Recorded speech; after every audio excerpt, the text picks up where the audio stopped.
لا يعذر الاستاذ محمد الهويش فيما حدث في مباراه النصر والاتفاق والنصر. انت حكم شيء قريب من المنطقه، متعود على الاجواء في الرطوبه، يعني انت مش غريب على المنطقه، مش غريب، انت تعتبر من اقدم الحكام الان موجودين دوليين، يفترض انك، وبعدين حتى اللجنه خلينا نقول اختارت الحكم صاحب الخبره، انت مش قليل الخبره. محمد الهويش يمكن 6-7 سنوات على قائمه الاتحاد الدولي او 8 سنوات.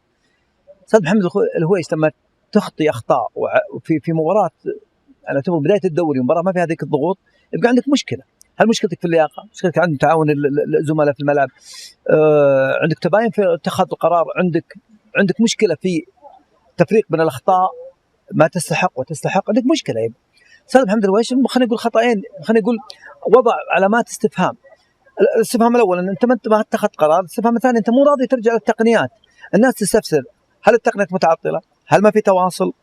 هل انت مقتنع بقرارك؟ ليش تاخرت حتى في بدايه اللعب يا ابو عبد الرحمن؟ تجده يعني يعطي تصور انه هناك في تواصل، في حدث، روح شوف الحدث.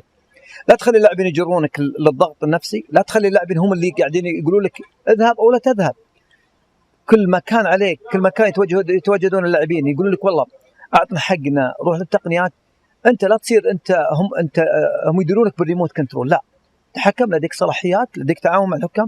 حدث هذا في ركله جزاء من الشوط الاول، انا اقول ما عليه اختلاف يا ابو عبد الرحمن، ما عليه خلاف من اي حكم، سواء كانت باليد تبي تحسبها على يد او تصادم الحارس.